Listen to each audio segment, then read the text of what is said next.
"Look through the gap in the stairs," my 4-year-old niece said, tugging at my sleeve. I glanced at my husband, lying unconscious on a hospital bed. Just a week ago, he was attacked by a burglar, who is still at large. When I got home, I remembered my niece's strange advice and checked the stairs. In a small crevice, I found something stained with blood. I was shocked. Could someone familiar be involved? Fear took hold of me. I work in administration at a real estate agency. Last year, I married William, one of our salesmen. We're both 25 and had always talked about starting a family soon. Why? Because I have a sister and her daughter, Lucy, is so sweet. Seeing my niece laugh or pout makes me think about us as parents. Lucy has a peculiar knack. "Aunt Jessica, your ring is on the bookshelf," she'd say whenever I misplaced something. My sister even joked, "If you're in trouble, ask Lucy. Good things happen."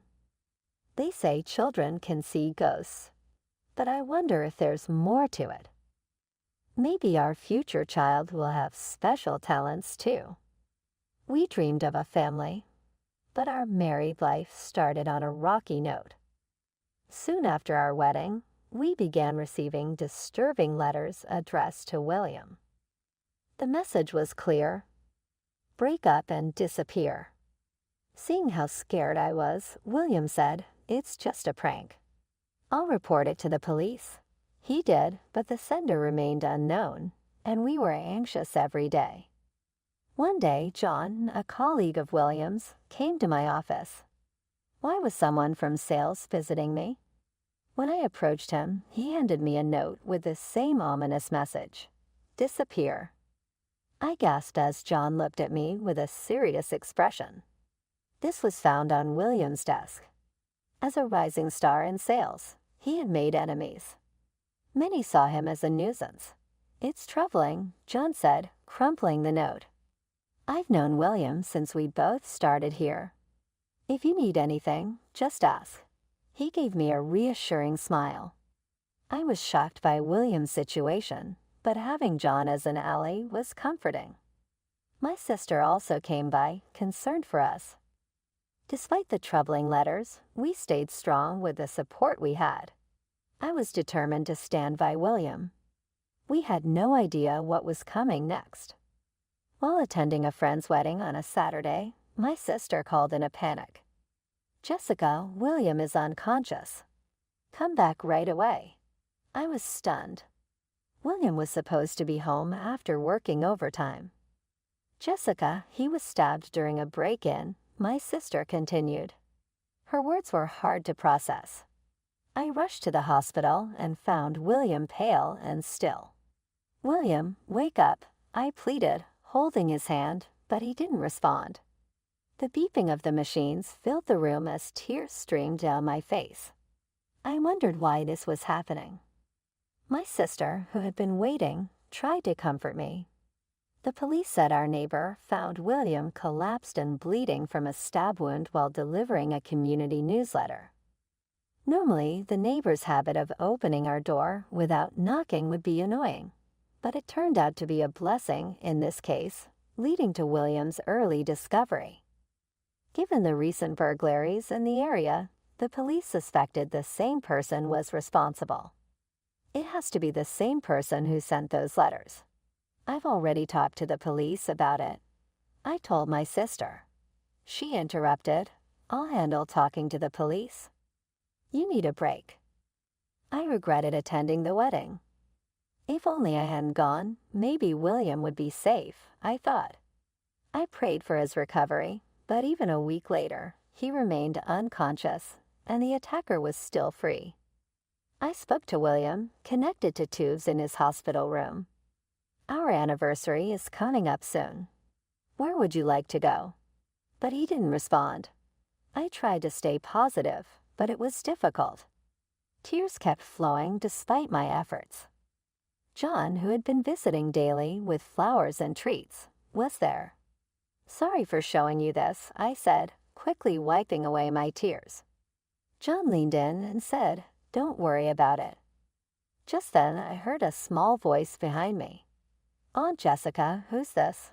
I turned around to see my niece, Lucy, looking curious. It was her first visit. My sister quickly said to Lucy, "Come on," before turning to John. "Sorry for the intrusion." "Family, huh? I'll leave you to it," John said, giving a brief nod to my sister. He placed the flowers down and left. "I'm sorry for the surprise visit." Lucy insisted on seeing William, my sister said, though Lucy seemed focused on William, staring at him intently. "Uncle is saying, look into the gap in the stairs." "There's a barge," Lucy suddenly said. "A barge? You mean one of those big ships, and it's under the stairs." My sister urged, Lucy might be onto something. "Check it out." She looked serious.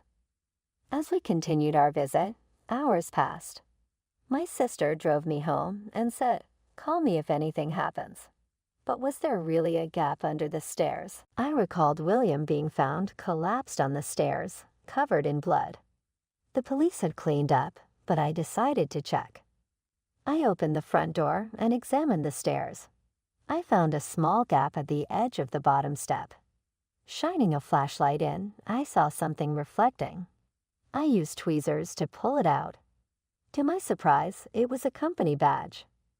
"This is a company badge," I noted. "Our employees wear these as ID." The badge was blood-stained and seemed to have been pushed into the gap. The police had mentioned an unusual scratch on William's fingertip. Could he have pushed something into the gap? Maybe this badge is a clue from William about the culprit. I immediately called my sister. "I found something. Let's go report it to the police."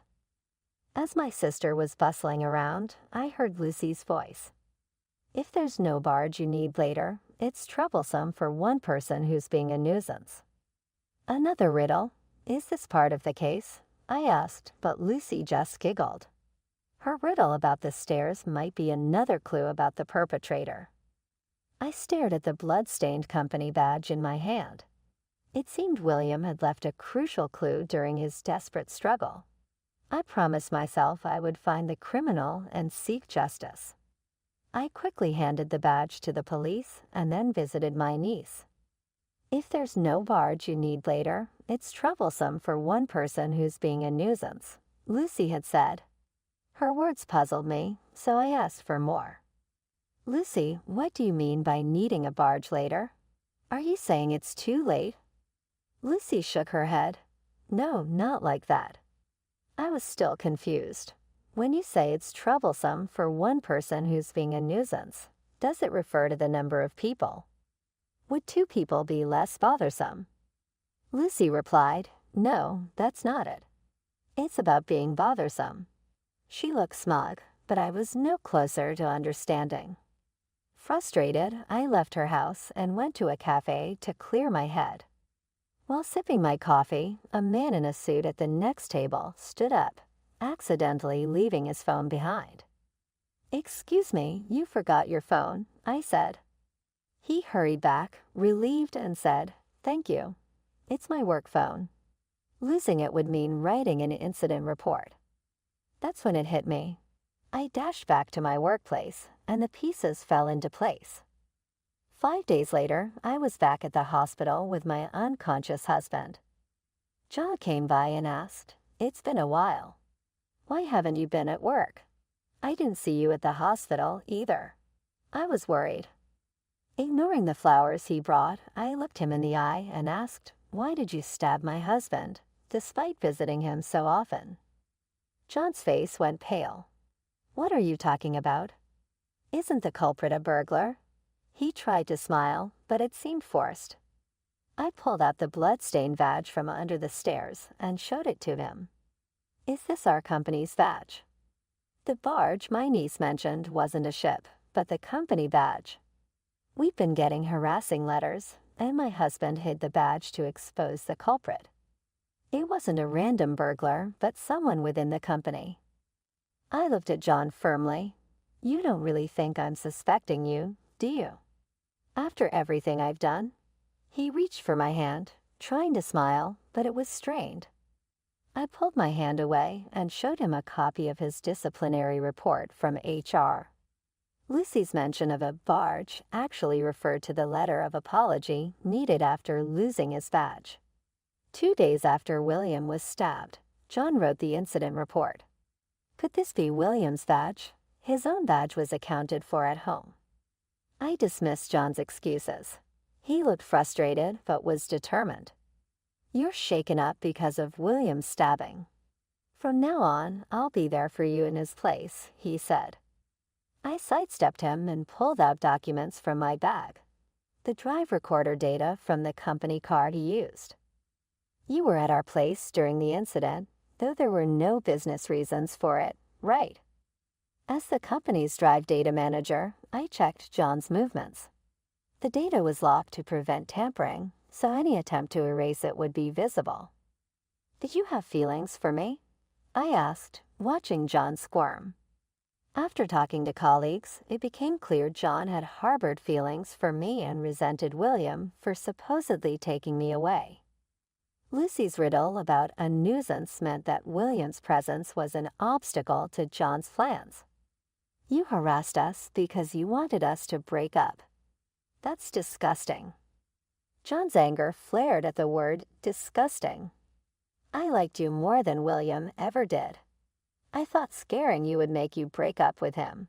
He stumped in frustration. When the letters didn't work, I put a weapon in your mailbox to scare you into breaking up. Unfortunately for him, William came home early and caught John with the knife. John's anger grew. John then accused me. Do you know how terrified Jessica is? I was warned never to come near her again. So, in your rage, you used that knife to stab my husband. Yes, it was all for you. Now I just need to finish him off. John, defiant, lunged toward the bed, trying to strangle William. I rushed to stop him, struggling with John. Just then, William's weak voice cut through the chaos. Enough already. John paused, caught off guard. I used the moment to push him with all my strength. He slammed into the door, which tore the curtain he had grabbed. The hospital staff rushed in, alarmed by the commotion. Call the police, I shouted. The staff quickly restrained John and made emergency calls. When the police arrived and I explained the situation, they took John into custody. John cried out, "We were so close to being happy." What are you talking about? There was never any chance for you. I stared at John, pushing him away firmly. I've always loved my husband. Your claims mean nothing. The only person I love is my husband. Stay away from me forever, I said. As John was led away, he muttered angrily. William later regained consciousness and testified against John, leading to his conviction. John faced about 7 years in prison and would likely struggle financially after losing his job. Today, I had my sister and Lucy over for lunch with William. As we sat around the table, Lucy grinned and said, "The new chair isn't just one. It's two." William and I exchanged glances. It looks like we're expecting twins. I'll need to